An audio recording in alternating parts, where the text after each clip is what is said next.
उल्टा ही बोलता रहेगा, मगर इस बात के ऊपर वो मेरा बात हाँ बोलेंगे, चाहिए तो आप खुल के पूछ लीजिएगा। तो वशिष्ठ से पूछते हैं एंड देन उनके साथ भेज देते हैं। तो क्या होता है, ताटका का वध होता है। ताटका का वध भी बहुत सुंदर तरीके से वर्णन आता है। पहले वो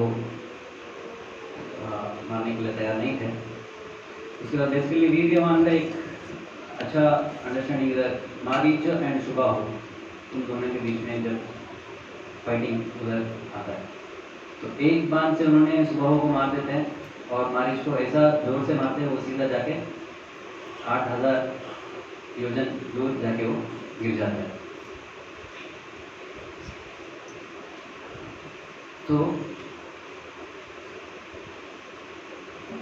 वो एक आता है। वीर्यवान का और एक उल्लेख वनवास के समय पे आता है। वनवास के समय पे एक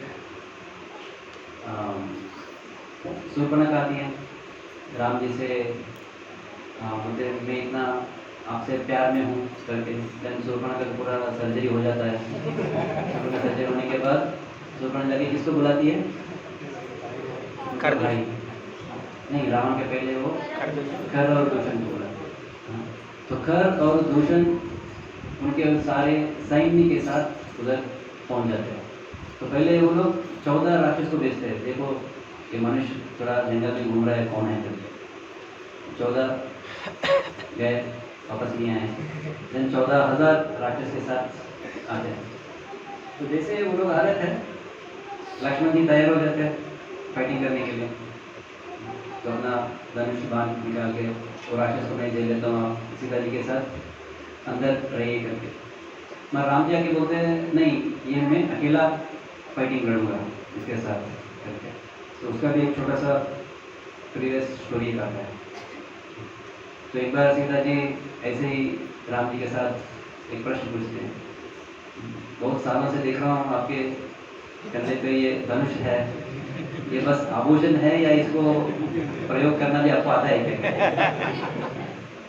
तभी पत्नी है तो थोड़ा सा जोक भी कर लेती है। तो ये राम जी को एक मौका मिल जाता है, चलो मैं अभी मेरा क्षत्रियता क्या है दिखलाता हूँ। तो बोलते ये घर का समस्या है, आपको समझ में नहीं आने वाला है। तो आप सीता जी को लेके जाओ गुफा में। नासिक में जाएंगे तो एक सीता गुफा करके रहता है। सीता गुफा के अंदर सीता जी रहती है एंड बाहर उधर लक्ष्मण जी गाड़ी करते रहते हैं। एंड राम जी पूरा 14,000 राक्षसों के साथ युद्ध करना चालू करते हैं। जो 40 मिनट में पूरा 14,000 राक्षसों को पूरा उन्होंने मार डाला है। तो ये बहुत सरप्राइजिंग चीज़ होता है। उसमें से एक राक्षस बच जाता है, उसका नाम है अकम्पन। वो सीधा भाग के जाता है रावण के पास। रावण के पास जाके वो पूरा लिस्ट देना चालू करता है, जंगल में एक मनुष्य आया है, उन्होंने हमारा पूरा सैन्य को मार डाला था। तो रावण देख के पहले सरप्राइज हो जाता है, अगर एक राक्षस 14,000 मनुष्य को मारा वो उसमें समझ सकता हूँ, मगर एक मनुष्य 14,000 राक्षसों को मारना ये तो कभी हो नहीं सकता है।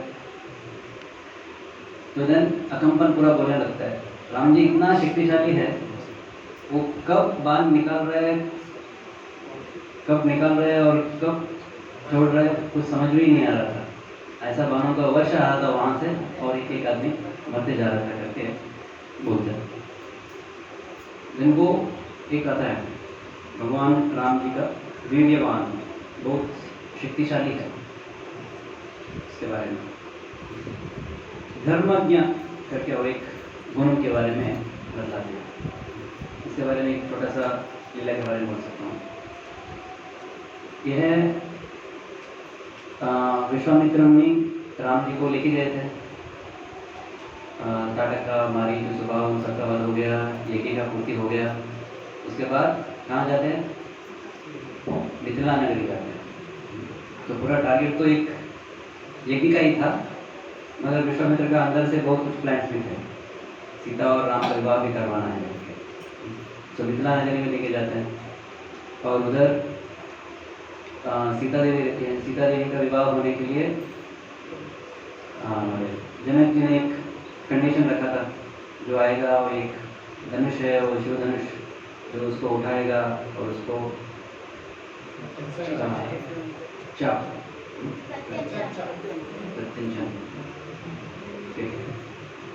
तो कोई लगा सकता है उनके साथ ही विवाह होगा करके।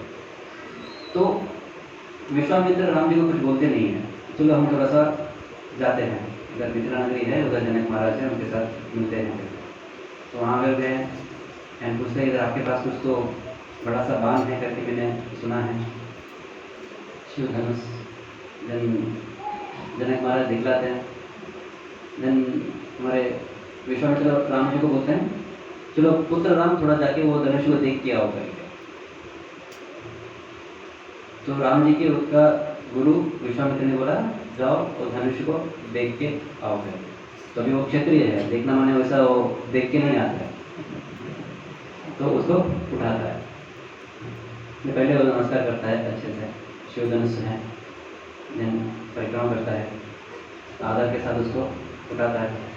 फिर उसको ये कैसा काम करता है देखने के लिए थोड़ा सा उसको बांध देता है, स्ट्रिंग बांध देता है, कैसे साउंड आ रहा है थोड़ा सा चेक करता है और वो टूट जाता है शिव धनुष। उसके बाद क्या होता है, सीता जी आ जाती है वहाँ, वरमाला लेके।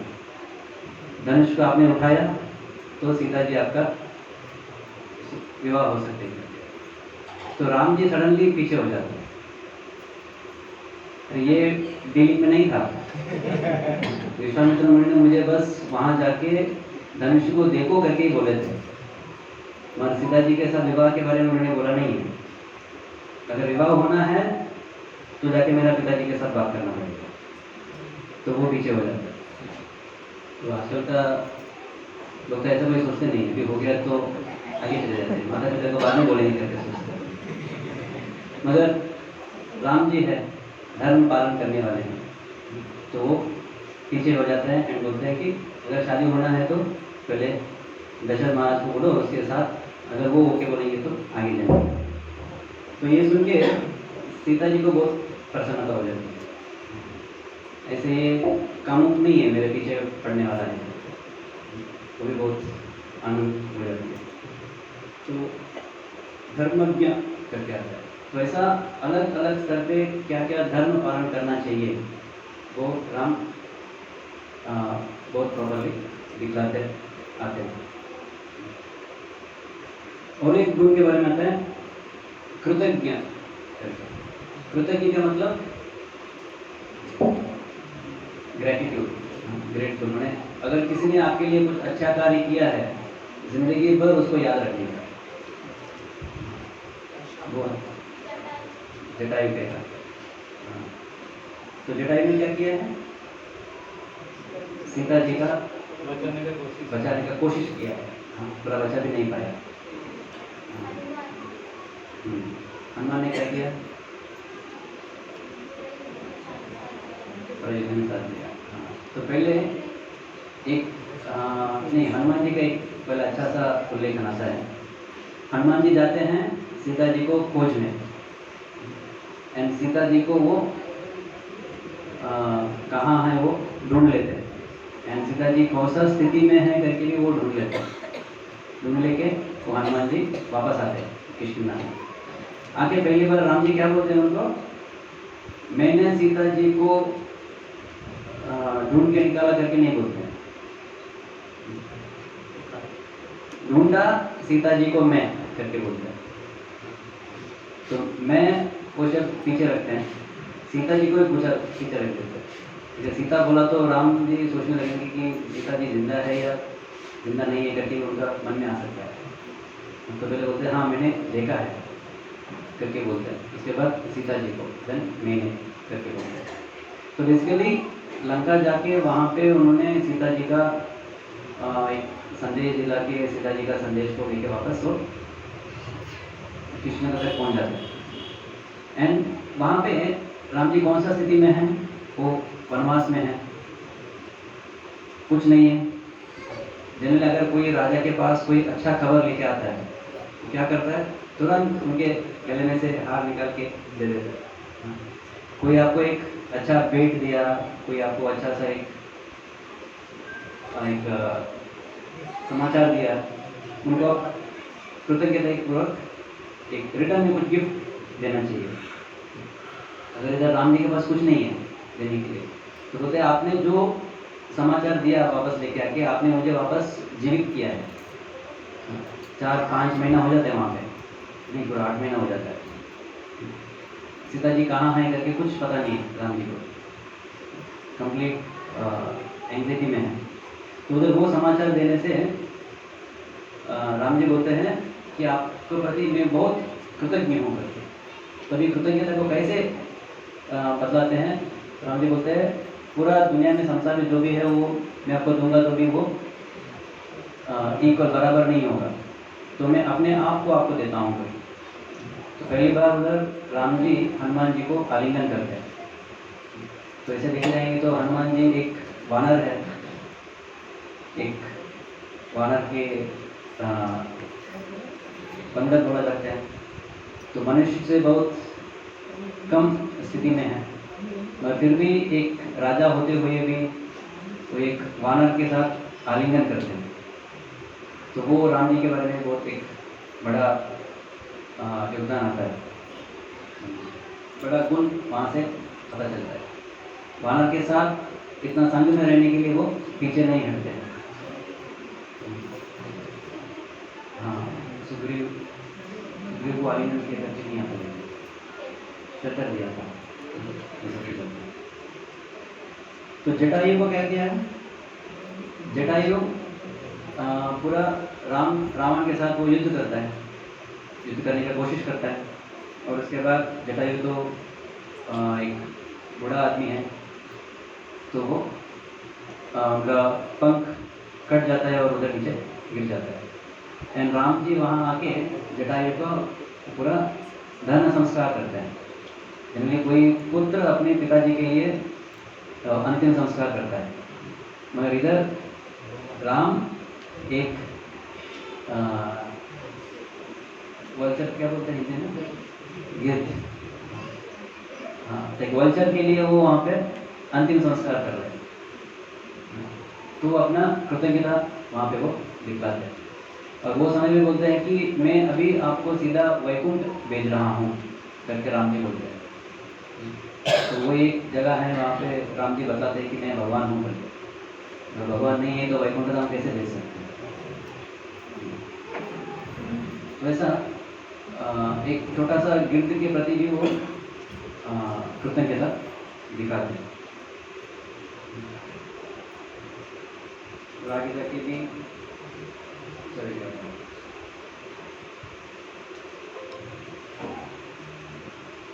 सत्यवाक्यो दृढ़ करता, सत्य वाक्य माने जो भी वो बोलते हैं उसके ऊपर वो खड़े रहते हैं, सच बोलते हैं, उन्होंने जो भी शब्द लिया है बोला है उसके लिए वो खड़े होते हैं।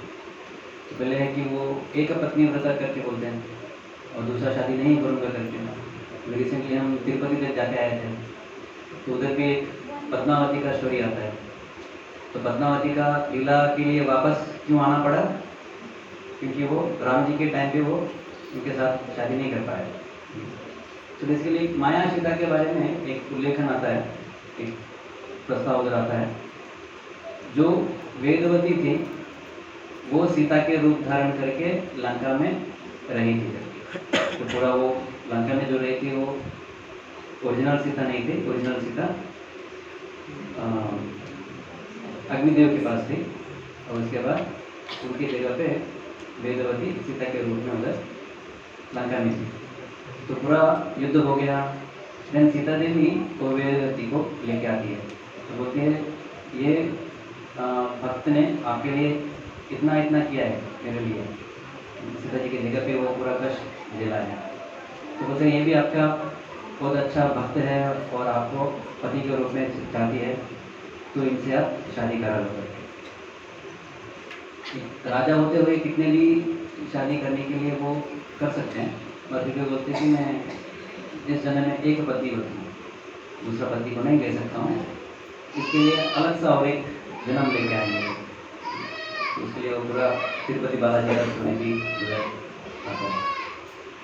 सत्य वाक्यों के बारे में तो जब वनवास के लिए निकलते हैं राम लक्ष्मण सीता सब लोग, पहले पहले उधर सब ऋषि मुनि मिलते हैं वहाँ पर। तो उधर जंगल में तो खर दूषण थे, बहुत सारे राक्षस थे, और बहुत सारे राक्षस उधर जो ऋषि मुनि तपस्या कर रहे थे उन सबको बहुत बाधा दे रहे थे। एक जगह पे तो ऋषिगण लेके आते हैं राम जी को, और एक बड़ा सा एक हड्डियों का एक ढेर उसको दिखलाते हैं। इतना बड़ा हड्डी रखा रहता है वहाँ पर मनुष्य का। तो ये क्या है?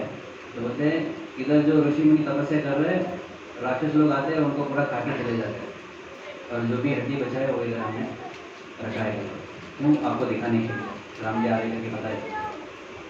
तो ऐसा एक परिस्थिति थी, राम जी जब घूम रहे थे तो वहाँ पे वो एक व्रत लेते हैं कि ये ऋषि मुनि को कोई भी बाधा दे रहे हैं उन सबको मैं मारूंगा, तो सबको मैं दंड दूंगा।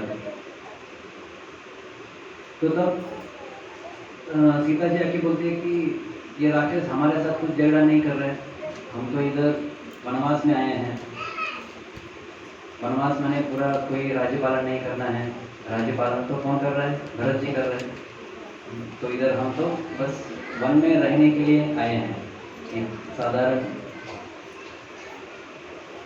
मनुष्य जैसा। तो हमें इन सब में क्यों अंदर घुसना है? जो राक्षस के साथ हमें कोई झगड़ा नहीं है, उसके अंदर हम क्यों जाना है? मगर राम जी बोलते हैं कि भले मैंने राज्य छोड़ा है मगर मैं फिर भी क्षत्रिय ही हूँ। तो बोलते हैं दशरथ महाराज जो मेरा पिताजी है, उन्होंने पूरा जमीन जो है उसको भरत जी को दिया है, और पूरा जो जंगल है उसको मुझे दिया है। तो वो शहर है उसको रक्षा करने का भरोसा भरत जी के ऊपर है, और जंगल का रक्षा करने का रिस्पॉन्सिबिलिटी मेरे ऊपर है करके राम जी बोलते हैं। तो जंगल आए उसका मतलब ये नहीं कि मैं अभी क्षत्रिय नहीं हूँ, तो इधर भी मेरा धर्म निभाता रहूँगा। तो वो समय पे राम जी जाके और आगे जाके और एक प्रतिज्ञा भी लेते हैं, ऐसा मेरा प्रजा का रक्षा करने के लिए अगर मुझे लक्ष्मण को छोड़ना पड़ा या सीता देवी आपको भी छोड़ना पड़ा, मैं सबको छोड़ने के लिए तैयार हूँ, मगर मैं मेरा प्रजा का रक्षा करूँगा, और मैंने जो वादा दिया है उनका रक्षा करके वो रक्षा मैं करूँगा करके वो बोलते। तो ऐसा वो राम जी का एक वहाँ पे सारे लोगों के प्रति जो कंपैशन है वो भी वहाँ से दिखता है। और एक अच्छा उल्लेख आता है जब दृढ़ व्रत करके आता है, वो जो भी लेते हैं, एक है सच बोलते हैं, और एक है वो जो वादा लेते हैं वो भी बहुत दृढ़ता से उसका पालन करते हैं। तो उसका एक अच्छा उल्लेखन जब सुग्रीव जी जाते हैं, सुग्रीव जाके शरणागत लेते हैं, तो क्या होता है? तो राम हनुमान वापस आ गए, बोला सारे लंका में सीता जी है करके, तो सारे वानरों के लेके समुद्र के तट पर पहुंच गए। एंड उधर लंका में विभीषण रावण के साथ उनका रावण को बोलने की कोशिश कर रहा है, सीता जी को दे दो, नहीं तो इतना सारा युद्ध क्यों करना है करके, मगर रावण तो सुनने वाला नहीं है। तो विभीषण रावण को छोड़ के सीधा राम जी के पास आ जाते हैं। तो राम जी का शरण लेने के लिए वो आते हैं। तो उधर एक अच्छा चर्चा चालू होता है। तो पहले सुग्रीव आके बोलते हैं कि मैं अभी यहाँ पे आपका शरण लेने के लिए आया हूँ, तुरंत मेरा शरण आप ग्रहण कीजिए, मेरा आपका शरण में मुझे ले लीजिए करके। तो वो एक अच्छा सा आर्ग्यूमेंट देते हैं कि तो मैं जन्मतः एक राक्षस हूँ, अभी मुझे आपका शरण लेने के लिए एक इच्छा मेरे अंदर पैदा हुई है, एक 5 मिनट के बाद वो इच्छा रहेगी कि नहीं रहेगी पता नहीं, तो अभी के अभी आप मुझे शरण में ले लो करके वो राम जी को प्रार्थना करने चालू करते हैं, देरी मत करो। तो राम जी भी बाकी सुग्रीव, हनुमान, नला, नीला सबको पूछना चालू करते हैं, ये राक्षस है, दूसरा पार्टी से आया है, आगे क्या करेगा पता नहीं, तो इनका लेना चाहिए कि नहीं लेना चाहिए करके प्रश्न पूछते हैं। तो सुग्रीव बोलने लगता है, ये तो राक्षस है, अपने खुद का भाई को उन्होंने छोड़ के आया, माने खुद का भाई को उन्होंने धोखा दिया, तो भी ऐसा आदमी को आप कैसे उसके ऊपर भरोसा रख सकते हो? इधर भी आने के बाद वो वापस धोखा देगा। तो राम जी सुग्रीव की तरफ देखने लगते हैं, आपने तो आपका भाई को धोखा दिया है, तो आपको मैंने शरण दिया है। बोलते नहीं मगर आचार्य जी बोलते हैं कि तो धोखा, तो सुग्रीव जी बोलते हैं कि ये राक्षस है, इनका हम शरण में इनका शरण नहीं देना चाहिए। और कोई आके बोलता है ये कोई एक गूढ़ाचारी हो सकता है, एक स्पाई हो सकता है, हमारा पूरा कैसा है सैन्य उसको देखने के लिए वो आया होगा, इनको नहीं लेना चाहिए करके। और कुछ लोग बोलते हैं ये तो जन्मतः राक्षस है, अभी शरण में आ रहे हैं मगर वापस उनका बदल जाएगा, तो उसको हम शरण नहीं ले सकते करके बोलते हैं। तो उन सब में से एक हनुमान जी खड़े होते हैं। तो हनुमान जी ने विभीषण को लंका में देखा था, जब रावण के साथ उनका चर्चा हो रहा था, विभीषण ने हनुमान जी को सपोर्ट दिया था, एक दूत है हनुमान, इनको मारना नहीं चाहिए करके विभीषण बोलते हैं। उनके बोलने से हनुमान जी को जस्ट पूंछ जला के छोड़ देते हैं। तो फिर हनुमान जी बोलने लगते हैं, नहीं नहीं ये भक्त है, ये धर्म पालन करने वाला है, सारे राक्षसों जैसा नहीं है, इनको हम शरण में ले सकते हैं करके। तो राम जी और एक शब्द जब बोलने लगते हैं, मैं उनका क्वालिफिकेशन क्या है उसके बारे में नहीं पूछ रहा हूँ, मेरा क्वालिफिकेशन है कि नहीं पूछ रहा हूँ। तो वो समय पे राम जी बोलते हैं कि विभीषण भी क्यों नहीं, अगर रावण भी आया मेरा शरण में, उनको भी मैं शरण देने के लिए तैयार हूँ करके। तो एक राजा जो होता है, उनके शरण में अगर कोई आता है, उनको शरण देना एक राजा का कर्तव्य होता है, तो वो कर्तव्य का मैं पालन करूँगा करके राम जी बोलते हैं। तो उधर बोलते हैं कि राम जी आगे जाके बोलते हैं कि एक उंगली से मैं पूरा पृथ्वी को संहार कर सकता हूँ, एक छोटा सा राक्षस मेरा क्या बिगड़ेगा, तो वो हमारा सैन्य में आ सकता है, उनसे कुछ प्रॉब्लम नहीं होगा करके बोलते हैं। और वहाँ जाके एक अच्छा सा एक शपथ लेते हैं राम जी, सकृत एव प्रपन्नोयम तवास्मि इति याचते अभयम सर्वदा तस्मै एतत् व्रतम मम। सकृत एवं माने एक बार, सकृत माने एक बार, अगर कोई जीव भगवान के पास आता है, खासकर इधर राम जी वरदान एक शपथ ले रहे हैं कि अगर कोई जीव मेरे पास एक बार आता है और बोलता है कि मैं आपका हूँ, मैं आपका शरण में आया हूँ, मैं आपका भक्त हूँ, मैं आपका सेवक हूँ करके कोई जीव एक बार भी बोलता है, तो राम जी बोल रहे हैं मैं उनको हमेशा के लिए शरण देता हूँ करके राम जी बोलते हैं। और आगे बोलते हैं ये मेरा शपथ है करके। तो शपथ कौन ले रहे हैं? कृष्ण नहीं ले रहे, राम जी ले रहे हैं। तो राम जी का वो दृढ़ता से वो शपथ भी लेते हैं और बोलते हैं कि कोई भी मेरे शरण में आया है उनको मैं छोड़ूंगा नहीं करके। उसके बाद एक सुंदर सा वर्णन आता है। तो ये आ गया सुग्रीव जी उनका शरण में, एंड देन अभी सुग्रीव राम आगे जाके बोलते हैं सुग्रीव भी मेरा एक भाई जैसा है करके बोलते हैं। एंड देन थोड़ा सा चिंतन में चले जाते हैं। तो उधर आचार्य जी थोड़ा सा चर्चा लेके आते हैं, राम जी क्यों चिंतन करने लगे थे। अभी एक प्रश्न हो सकता है कि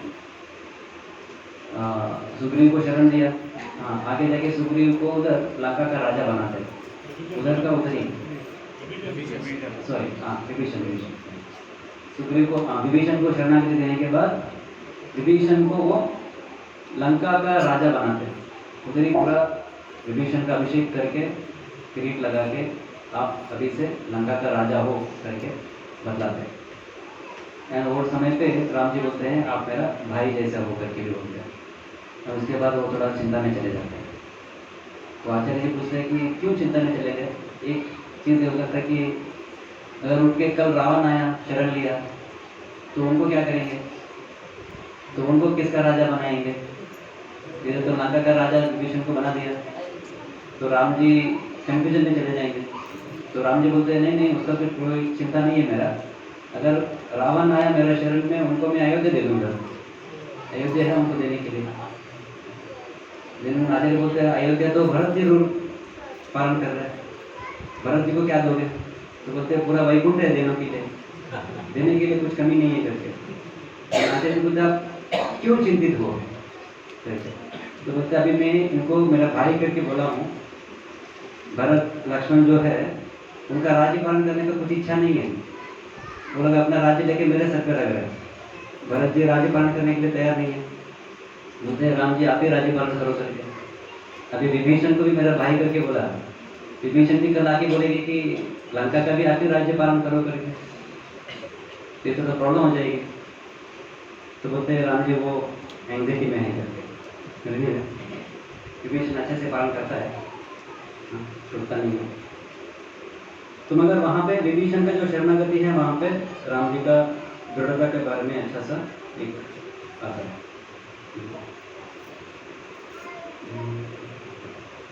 और एक अच्छा गुण के बारे में आता है, एक प्रिय दर्शन।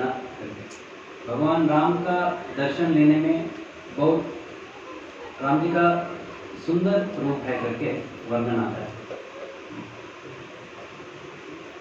राम जी का सुंदरता का वर्णन में आते बोलते कि वो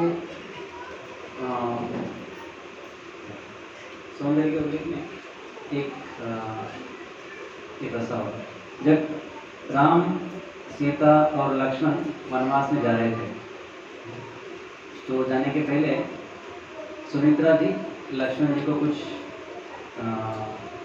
शब्द बोलती है, कैसे कैसे वनवास में आप रहना चाहिए करके। तो लक्ष्मण को बोला जाता है कि वो लक्ष्मणों लक्ष्मी संपन्नो करके, लक्ष्मण जो है उनके पास ढेर सारा लक्ष्मी है, पूरा लक्ष्मी माने धन। अभी कौन सा धन लक्ष्मण के पास है, वो है राम जी का निरंतर सेवा करने का धन। तो जो मौका जो है भगवान का सेवा करने का, वो है एक जीव का निज धन, वो धन लक्ष्मण जी के पास है करके बोलते हैं। तो इसलिए बोलते हैं कि लक्ष्मणों लक्ष्मी संपन्नो करके वहाँ पे आते हैं। तो लक्ष्मण को वो एक मौका मिला है 14 साल बिना कोई डिस्टर्बेंस के राम जी का सेवा करने का। अगर अयोध्या में है और उधर सेवा कर रहे हैं तो बहुत सारे सेवक है वहाँ पे। उधर वनवास में जाने के बाद तो कोई दूसरा सेवक है नहीं, लक्ष्मण की कोई पूरा मौका मिलता है सेवा करने के लिए। तो उधर जाने के बाद लक्ष्मण जी सीता और राम के लिए एक अच्छा सा कुटिया बनाता है, उनके लिए बहुत सारे सेवाएं करते रहते हैं। तो इधर सुमित्रा जी लक्ष्मण जी को बोलती है कि आप ये 14 साल राम जी के साथ जा रहे हो राम का सेवा करने के लिए। तो एक आनंद होता है सेवा करने में, एक आनंद है, अलग अलग स्तर का आनंद के बारे में चर्चा आती है। एक है भौतिक जीवन में हमें जो आनंद मिलता है इंद्रिय तृप्ति करते समय, और एक आनंद है स्वर्गीय आनंद, जो स्वर्ग लोक में देवतागण को आनंद मिलता है, और एक आनंद है ऋषि मुनि को तपस्या करते समय हमको एक मन में आनंद मिलता है, और एक ब्रह्मानंद, सारे भौतिक जगत के परे ब्रह्मन है, उसमें जो ब्रह्मन में लीन हो जाता है उनको एक आनंद मिलता है। पर भक्ति में आने के बाद हम देखते हैं कि भाव, भगवान का लीला श्रवण, भगवान का रूप का दर्शन लेते हुए आनंद आता है। आनंद कैसे आता है उसका वर्णन शिक्षाश्रम में आता है। जब भक्त को आनंद आता है, भाव का स्तर, प्रेम का स्तर में आ जाता है, वो उनका आंखों से अश्रु आना चालू होता है, पूरा रोमांचित होने लगते हैं। अलग अलग प्रकार के कंपनाएं शरीर में आने लगते हैं।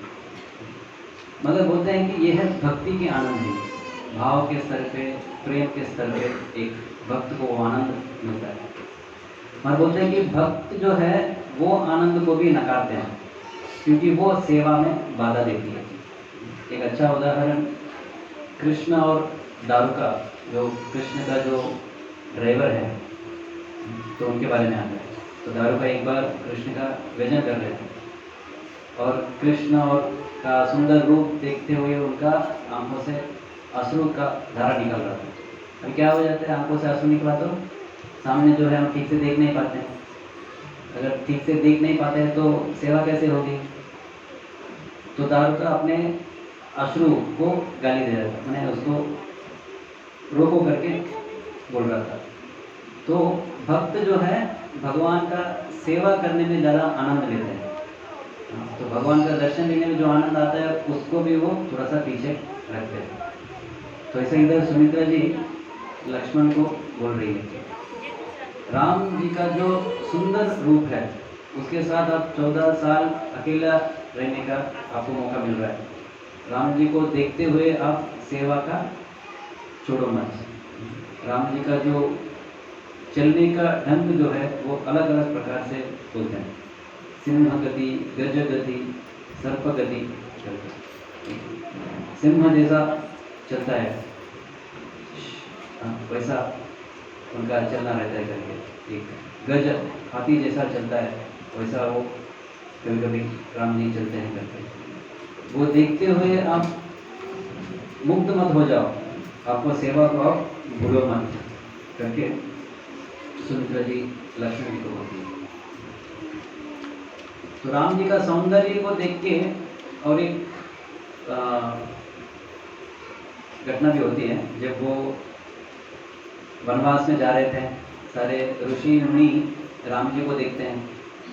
तो कुछ ऋषि मुनि राम जी को देख के उनके अंदर एक इच्छा होती है कि वो राम जी को अपना पति के रूप में लेकर, वो देखते हैं कि इधर सीता जी राम जी का सेवा कर रही है, तो जैसा सीता जी राम जी का जैसा सेवा कर रही है वैसे ही हमें राम का सेवा करना चाहिए करके वो ऋषि मुनि में एक इच्छा जागृति होती है। फिर राम जी बोलते हैं कि ये रामावतार है, आप कृष्ण लीला में मुनिचारी गोपी करके आ जाइए करके। तो वृंदावन में ढेर सारे जो मुनि गोपियाँ थे, उसमें एक मुनिचारी गोपी करके भी ग्रुप रहता है। रामायण का जो सारे ऋषि मुनि गण थे वो कृष्ण लीला में गोपी के रूप में जन्म लिए थे। तो वहाँ कृष्ण के साथ माधुर्य रस में उनका संपर्क हुआ था। तो वो राम जी का जो सौंदर्य है वो ऋषि मुनि को भी सम्मोहित किया था। वहाँ पे और लास्ट वाले कहते हैं बिब्यति देवा करके। बिब्यति माने वो डराते हैं। इवन जब लड़ने के लिए वो सामने आ जाता है, इवन देवता गण भी उनके साथ उनके सामने डर जाते हैं करके। तो यह प्रस्ताव वापस समुद्र के तट पे आ जाते हैं। समुद्र के तट पे जब सारे वानर उधर खड़े हैं, तभी एक हनुमान जी ने तो छलांग मार के गया उधर। अभी बाकी सारे वानर कैसे छलांग मारेंगे, तो वो तो संभव होने वाला नहीं है। तो कैसे इतना बड़ा सागर को पार करना है करके सब लोग सोच रहे थे। तो राम जी उधर वरुण जी को बुलाते, जो समुद्र का जो देवता है उनके ऊपर ध्यान करने लगते हैं। तो 3 दिन वो उधर बैठ के ध्यान करते हैं। तो समुद्र का जो वरुण भगवान है, वरुण देवता है, उनको बुलाते हैं ताकि वो एक सुझाव दें कैसे ये समुद्र को पार करेगा। मगर वरुण जी को लगता है ये तो कोई तो आदमी है, इक्ष्वाकु कुल का एक राजा है, दशरथ का बेटा है, एक अगर आदमी बुलाया तो थोड़ी मैं आऊँगा करके वो नहीं आता। तो 3 दिन के बाद राम जी खड़े हो जाते हैं कि बोलते हैं कि वरुण जी बात नहीं सुनने वाले हैं, तो मैं दिखलाता हूँ मैं कौन हूँ करके। तो तब अपना धनुष और बाण उठाते हैं उठा के जस्ट तीर लगाते हैं, बस छोड़ते नहीं हैं। वो जैसा वो उनके आंखों में गुस्सा दिखलाते हैं, तभी वो पूरा समुंदर उबलना चालू हो जाता है, वहाँ पे पूरा एक सूप बनने लगता है। सारे जलचर जो है, मछली, वो सब वरुण जी के पास जाते हैं। इधर सारे समुंदर गर्म हो रहा है, आप प्लीज़ कुछ करिए करके। तो वो है राम जी का शक्ति। सिर्फ गुस्सा करने से पूरा उधर समुंदर जो है वो उबलना चालू होता है। तो हमारा गुस्सा से तो कुछ नहीं होने वाला है, हमारा आंख भी गर्म नहीं होता है। तो वो राम जी का शक्ति है। तो जैसे वो समुंदर उबलना चालू होता है, वरुण जी बाहर आने लगता है। क्षमा कीजिए, मैंने समझा नहीं आप कौन है करके जिनको एक सुझाव देते हैं। तो वरुण जी बोलते हैं, मैं चाहिए तो ये पूरा 2 करके आपको पूरा चलने के लिए रास्ता दे सकता हूँ, मगर आप इसके ऊपर से एक पुल बनाएंगे, वो आपको बहुत शोभा देगी करके। देन जो वरुण जी ने बोला है उसका बात लेके राम जी ने पूरा एक राम सेतु बना दिया, ताकि पूरा वानर यहाँ से वहाँ तक चल के जा सके। एक अच्छा विद्युत देवा करके एक शब्द आता है। तो इतना शक्तिशाली है कि देवतागण भी उनको सामने आके देख के डर जाते हैं।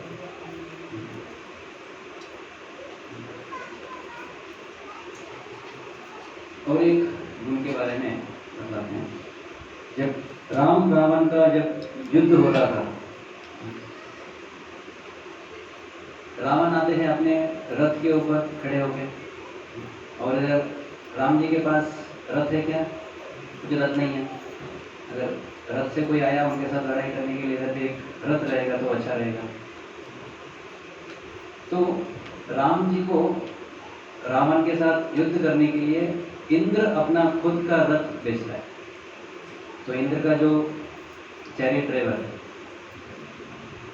माताली रहता है, तो माताली और वो पूरा रथ पूरा आकाश से नीचे आ जाता है, और उसके ऊपर खड़े होके राम जी युद्ध करने के लिए जाते हैं रावण के साथ।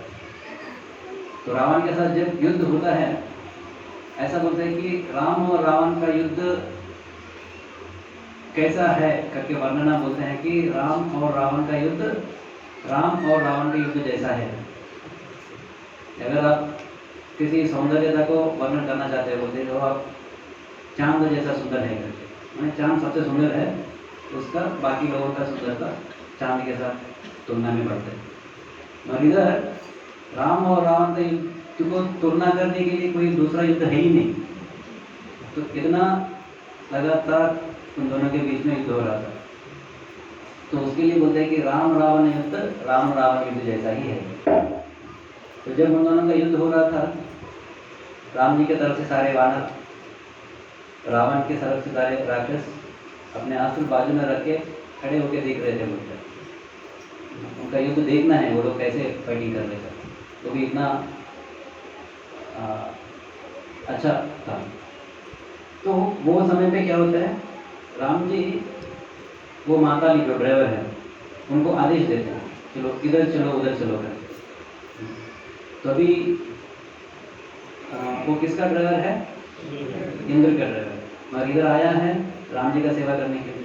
जो राम जी का सेवा करना है लिए आया, तो राम जी को जो बात को मानना चाहिए। कम से कम वो युद्ध के लिए वो राम जी का ड्राइवर है, जो बोलना वो राम जी बोल सकते हैं। मगर जैसे एक बार बोलते हैं, देन वापस पीछे हटते बोलते हैं, सॉरी मुझे क्षमा कीजिएगा, मैं आपको थोड़ा सा ऐसा डायरेक्टली इंस्ट्रक्शन दे रहा हूँ जैसे आप मेरा सेवक है करके, मगर आप मेरा सेवक नहीं है, आप थोड़ा कीजिए, इधर थोड़ा सा बढ़िए करके थोड़ा सा रेस्पेक्ट के साथ माता जी को बात करते हैं।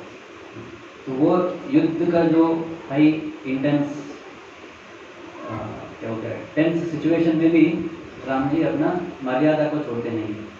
ये मेरा रथ नहीं है, ये इंद्र का है, ये इंद्र का सेवक है, ये मेरा सेवक नहीं है, उसको वो सम्मान देना चाहिए करके वो वहाँ पे वो सम्मान देते हैं। तो ये लास्ट में आता है राम का गुण के बारे में।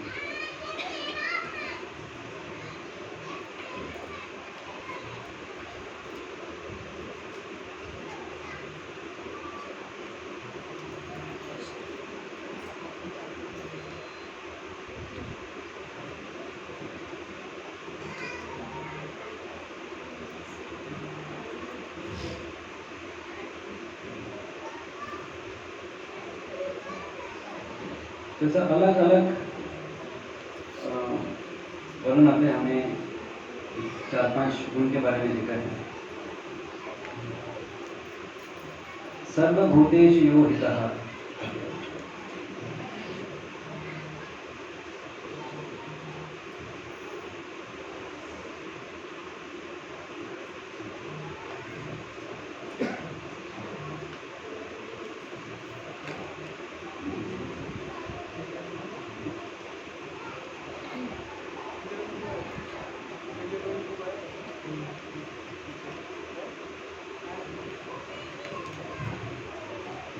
हरे कृष्णा।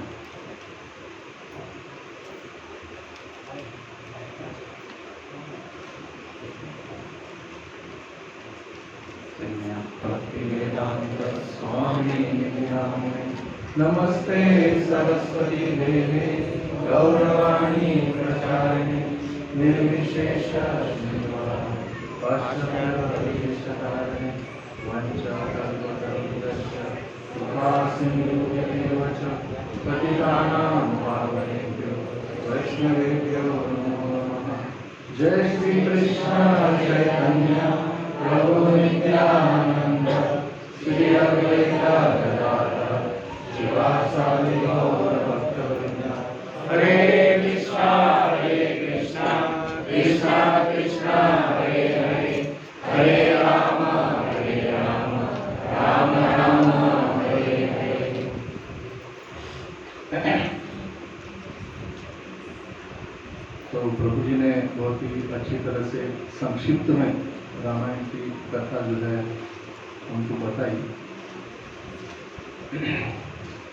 तो रामायण की जो कथा है उसमें दो चीज़ों के जो है बीच में युद्ध है। एक तो धर्म है और अधर्म है। तो धर्म और अधर्म के बारे में जो है गीता में तो वैसे बताया है, और मुख्य रूप से तीसरे अध्याय भगवद गीता के तीसरे अध्याय में जो 27वां श्लोक है उसमें कृष्ण भगवान जो है अर्जुन को बताते थे प्रकृति क्रियमाणानि गुणे कर्माणि सर्वशः अहंकार गुणात्मा कर्ता हूँ। तो तात्पर्य में प्रभुपाद जो है वो बहुत ही उसका तात्पर्य बहुत ही अच्छी तरह से प्रभुपाद जो है बताए हैं, जिसमें दो व्यक्ति के बारे में प्रभुपाद तात्पर्य में बताते हैं कि दो व्यक्ति है। एक व्यक्ति वो है कि जो कृष्ण भावना भावित है, जो भगवान को मानता है, भगवान ने जैसे कहा वैसे उसके जो भी भगवान की शिक्षा है उसको अपने जीवन में उतार के अपना जीवन बिताता है। और दूसरा ये है कि जो भगवान को नहीं मानता, वो जो भगवान को नहीं मानता वो क्या होता है, अहंकार में चला जाता है, वो अहंकारी बनता है। और वो अहंकारी व्यक्ति जो है वो कृष्ण भावना भावित नहीं है, इसके लिए उसके अंदर जो है वो अहंकार जो है वो निर्माण होता है। तो उसका जो अहंकार जो है, जो फॉल्स ईगो है, वो किसकी वजह से होता है, ऐसा क्यों लगता है उसको? क्योंकि वो जो है वो सोचता है कि मैं ही करता हूँ, मैं ही जो भी कुछ करता हूँ मैं करता हूँ, इसके लिए सब चीज़ जो है वो हो रहा है, ऐसी जो है उसकी भावना हो जाती है। और ऐसा भी है कि ऐसे व्यक्ति जो है देवताओं की पूजा करते हैं, और देवताओं की पूजा करने के बाद देवताओं को वश में करने का भी प्रयास करते हैं, उनसे जो है वर लेते हैं, वरदान लेते हैं, और फिर उसका जो है गलत कार्यों के लिए इस्तेमाल करते हैं। और वो जो है ऐसा करके जो है वो इंद्रिय तृप्ति करते रहते हैं, और इंद्रिय तृप्ति करते हैं तो वो इंद्रिय तृप्ति में जो है उनको आनंद, उसका आनंद उनको आते रहता है। और कृष्ण भावना भक्त व्यक्ति जो है वो क्या करता है, वो क्या सोचता है कि कृष्ण सब स्रोत के आनंद है और सभी आनंद के स्रोत है, और हमारा जो भी कार्य है वो कृष्ण को आनंदित करने के लिए है। ये जो है ये भगवान के भक्त का हमेशा भाव होता है, और इसके लिए वो जो भक्त है वो क्या करता है, हमेशा भगवान के कार्यों में अपना जीवन जो है वो क्या संलग्न करता है, और उसकी वजह से जो है क्या होता है, ऐसा व्यक्ति जो है बहुत शांत रहता है, ऐसा व्यक्ति जो है वो बहुत प्रसन्न रहता है, हमेशा प्रफुल्लित रहता है, हमेशा आनंदित रहता है। क्योंकि जो है उसको मालूम है कि हमारा जो ये है स्वभाव है, ये जो है वो प्रकृति के अधीन है, और प्रकृति के अधीन होने के कारण जो है इसके नियंत्रक जो है वो भगवान श्री कृष्ण है।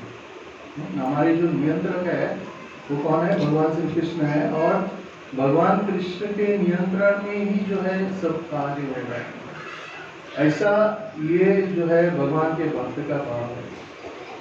तो इसके लिए एक दो तीन कहानियां हैं जो मैं उसके बारे में मैं चर्चा करना चाहता हूँ। तो उसमें जो है पहली कहानी है कि भगवान के नाम की महिमा। जैसे प्रभु जी ने बताया कि राम भगवान को जो है रावण के साथ युद्ध करने के लिए लंका जाना था। तो लंका जाने के लिए जाए भी कैसे? तो राम भगवान जो है वो सोच रहे थे, तो उनको एक ये आ गया कि हम जो है पत्थर का एक ब्रिज बना सकते हैं, पुल मराठी में पुल बोलते हैं। तो पत्थर का एक ये जो है ब्रिज बनाएंगे, और एक पत्थर का ब्रिज बनाने के लिए जो है भगवान राम जो है वो हनुमान को कहते हैं कि आपको ये ब्रिज जो है वो कल तक बनाना है, हमको जो है कल तक आपको इसको कंप्लीट करना है।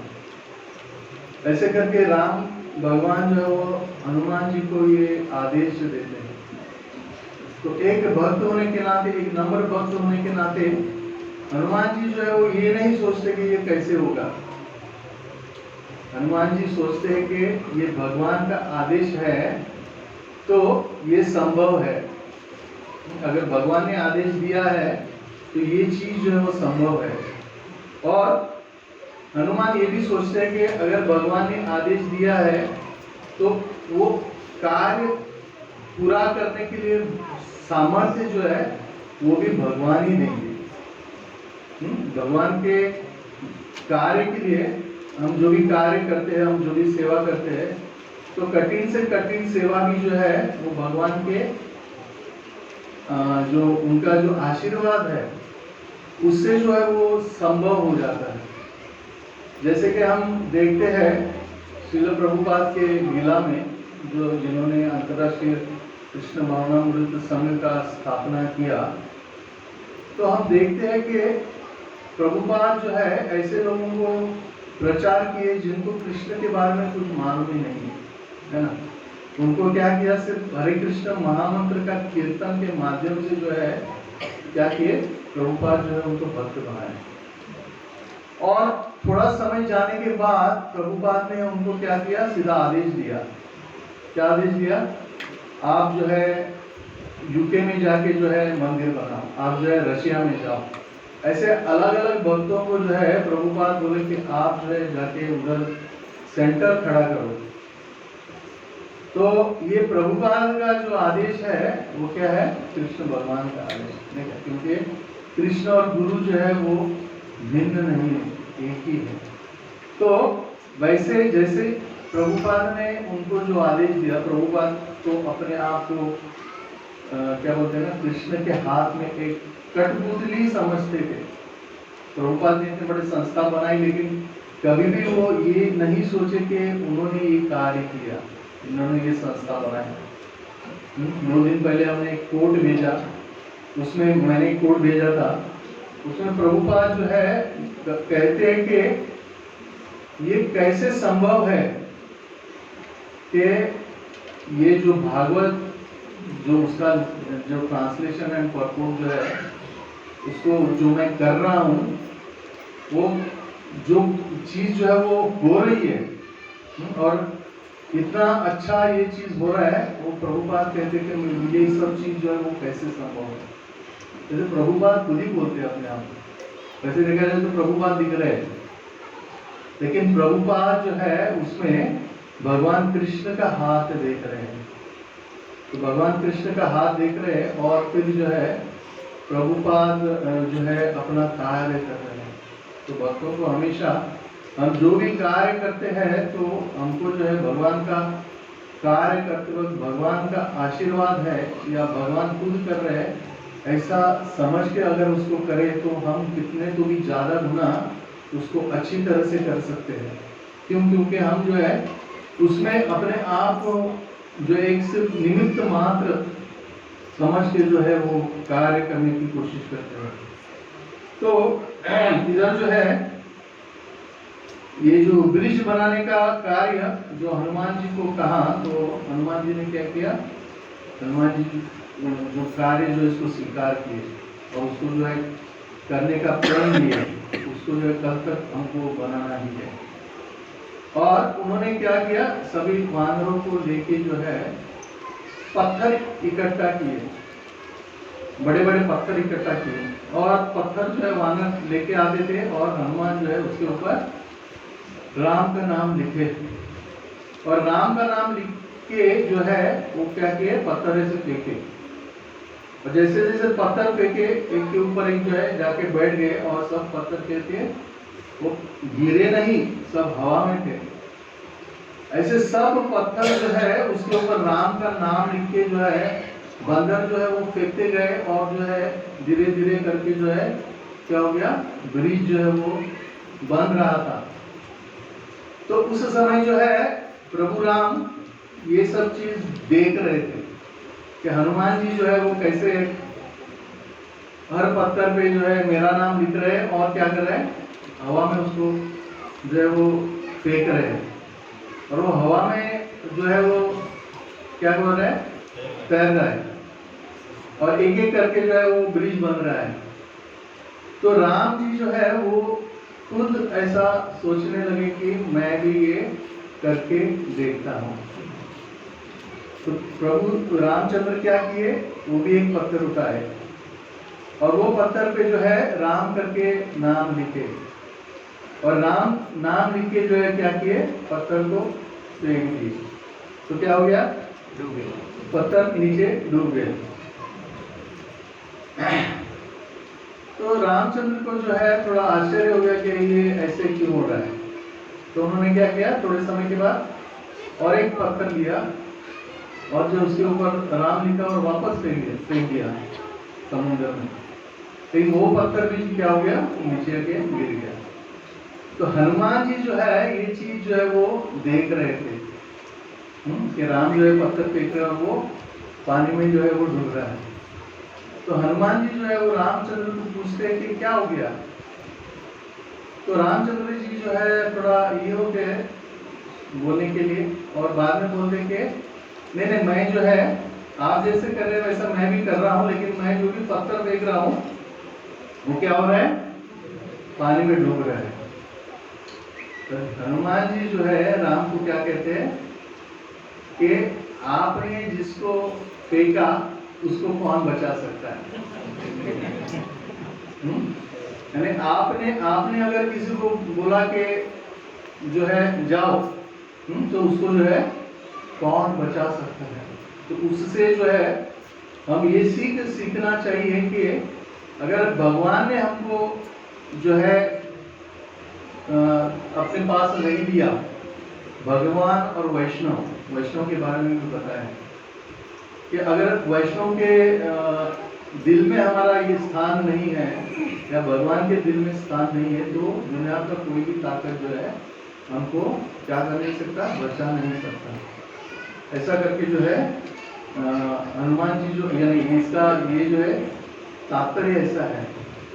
तो उसमें शिष्टाष्टकम में सेकंड वर्ड जो है उसमें ये बताया कि नामकारी बहुधा निज है ना, कि भगवान के नाम जो है उसमें क्या है, पूर्ण रूप से उसमें भगवान की शक्ति जो है भगवान के नाम में पूर्ण रूप से संलग्न है।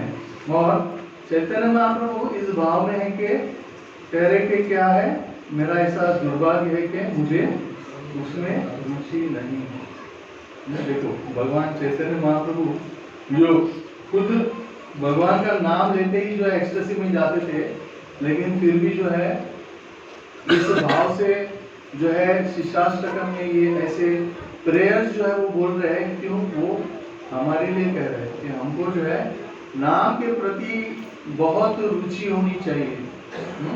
नाम ही सब कुछ है, भगवान का नाम है।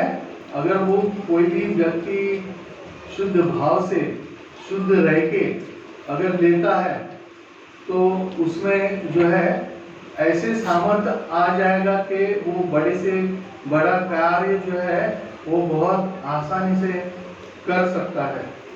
तो ऐसे जो है ये पहली कहानी है। और दूसरी कहानी में जो है रावण और राम का जो युद्ध हुआ उसमें अंत में जो है रावण जो है वो उसका क्या हो गया, अभी उसका जान निकलने वाला था और युद्ध भूमि में जो है वो लेटा था। तो उस समय जो है रावण मरते मरते क्या करते हैं, राम जी को बुलाते हैं। तो राम जी को बुलाते तो राम जी जो है ये नहीं सोचते कि मेरा दुश्मन है। राम जी को कोई भी बुलाएगा तो भगवान जो है उसके सामने प्रत्यक्ष प्रकट हो जाते हैं। तो वैसे राम जी जो है वो क्या करते हैं, रावण के पास जाते हैं। और रावण के पास जाते हैं तभी रावण जो है उनको कहता है कि मेरी जीत हुई, ऐसे करके जो है रावण राम को कहता है। तभी राम जो है वो सोचने लगते हैं और वो पूछते हैं कि क्या हो गया। तो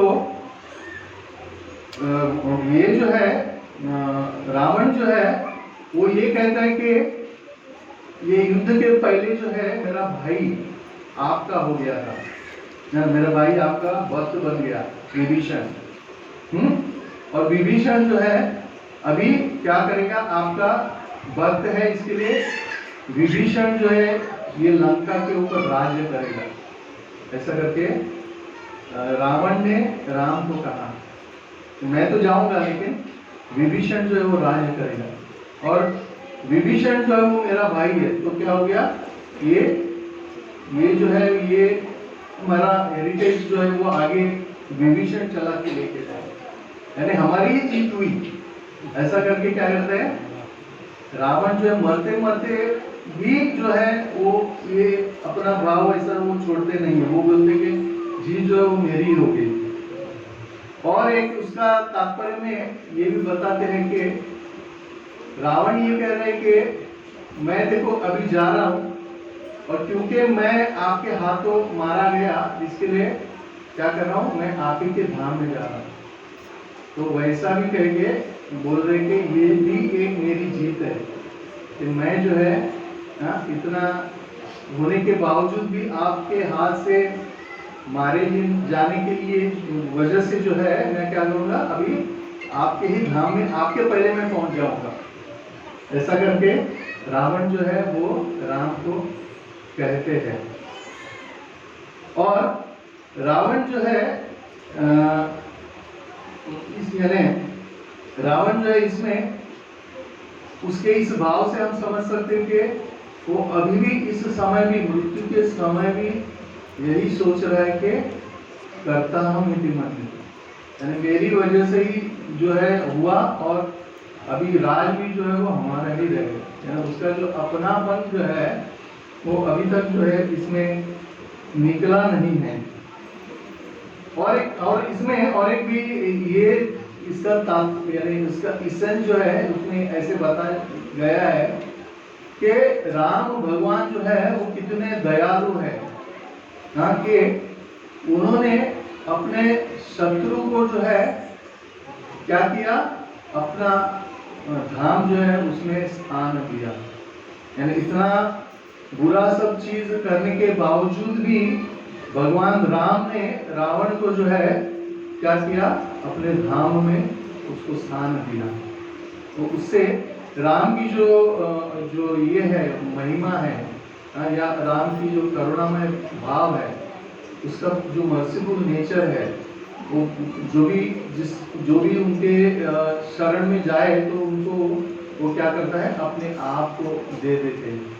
तो ये भी उससे जो है सीख हम ये जो है वो सीख सकते हैं। और एक कहानी में जो है रामचंद्र जो है ये देख रहे कि अभी रावण जो है मृत्यु की शैया में है, अभी रावण जो वो मरने वाला है। और रावण जो है वो ऐसे बताते हैं कि रावण जो है बहुत ही शास्त्र का बहुत बड़ा पंडित था, उसको बहुत सारे शास्त्र जो है वो मालूम थे, बहुत बुद्धिमान था। वैसे उसका कार्य सब जो है अधर्मी था, लेकिन वो धर्म को जानता था।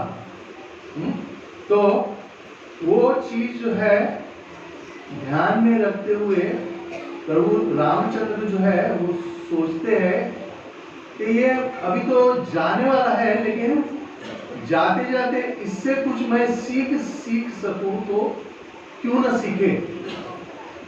तो रामचंद्र जो है वो क्या करते हैं, वो रामचंद्र जो है वो ये जो है लक्ष्मण को जो है वो भेजते हैं और कहते हैं कि रावण के पास जाके जो है ऐसा आप उनसे विनती करो। और लक्ष्मण जो है वो जाते हैं, और लक्ष्मण जब भी जाते हैं तो क्या करते हैं, लक्ष्मण जाके जो है उनसे ऐसे ही विनती करते हैं। तो क्या करते हैं, रावण जो है उसको ध्यान नहीं देता, वो अपना ध्यान जो है दूसरे जगह पे जो है वो ये करता है। और लक्ष्मण जो है वो क्रोधित होकर वापस राम के पास आते हैं। राम के पास आके बोलते हैं कि रावण जो है अभी भी क्या है, बहुत गर्विष्ठ है, अभी मृत्यु के समय भी उसका गर्व जो है वो अभी तक निकला नहीं है। तो रामचंद्र बोलते हैं कि आप रावण के पास गए तो ठीक है, लेकिन आप किधर खड़े थे। तो उस समय जो है लक्ष्मण कहते कि मैं किधर खड़ा था, उनका जो सिर है लेटे थे, तो सिर है, सिर के पास में खड़ा था।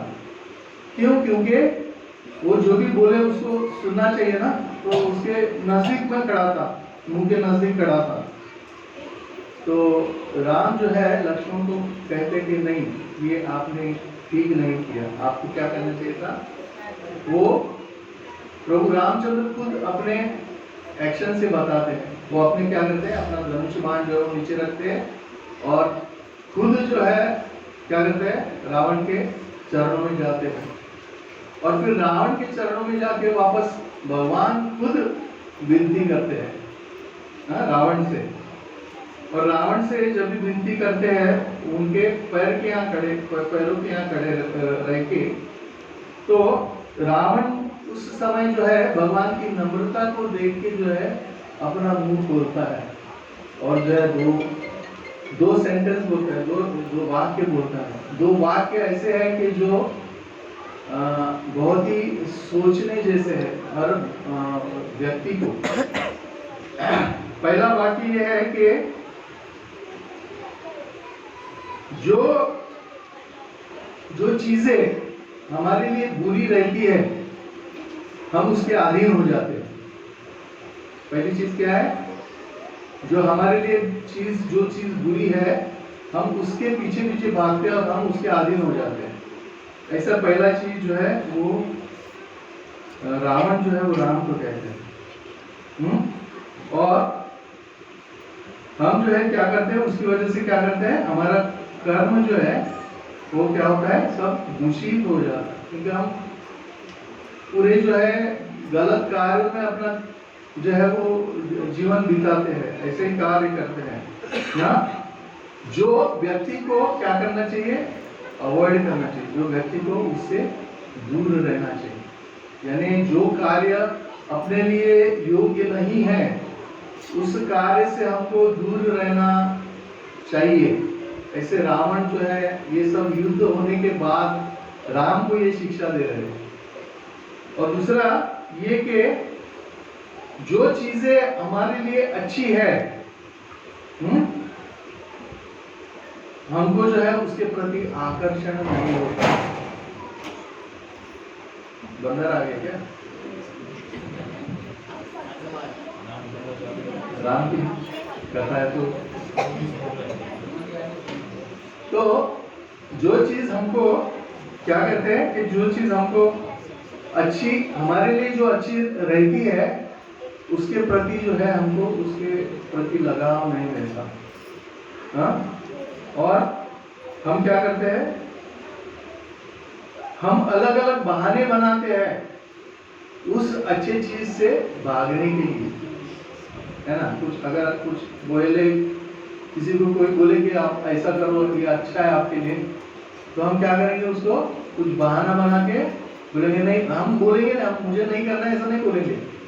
हम क्या करेंगे, हम कुछ बहाना बना के जो है उसको बोलेंगे इसकी वजह से मैं इनडायरेक्टली बोलेंगे उसकी वजह से क्या कर रहा हूँ मैं नहीं करता हूँ। हम जो है वो एक्सक्यूज फाइंड आउट करके हमारा जस्टिफिकेशन देते हैं।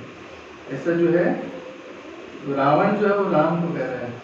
और इसकी वजह से जो है अभी रावण जो है वो क्या कह रहा है राम को कि ऐसे चीजों को आदमी ने तुरंत करना चाहिए, जो मेरे हित के लिए जो भी कार्य है उसको मैंने तुरंत करना चाहिए, उसमें मैंने क्षण की देर नहीं करना चाहिए। ऐसे जो है वो रावण राम को बताते हैं। तो ये दो शिक्षा जो है जाते जाते राम की ये इच्छा हुई कि रावण इतना शक्तिशाली महान व्यक्ति है और उसके पास इतना बुद्धि भी है, तो उससे कुछ सीखे। तो उसके लिए भगवान जो प्रश्न पूछते हैं उसके लिए रावण जो ऐसे दो चीज बता के जो है ना एक सार बताते हैं कि हमने अपने जीवन में क्या करना चाहिए, हमारी भक्ति करते वक्त हमें क्या करना चाहिए। तो इसके लिए हमें हमारे जो है रूप गोस्वामी कहते हैं कि अनुकूल्य संकल्प प्रतिकूल्य वर्जन, यही चीज है ना।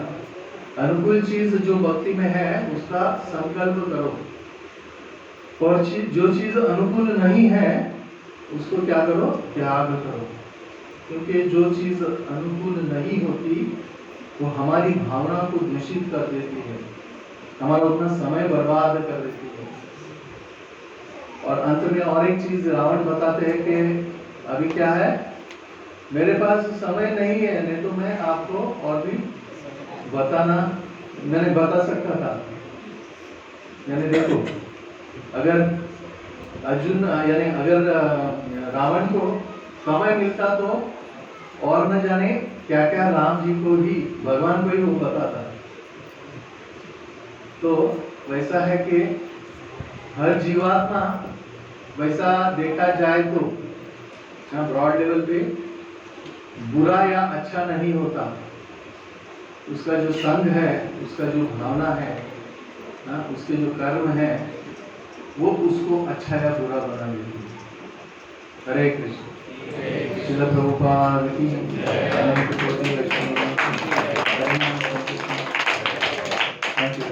हरे कृष्ण।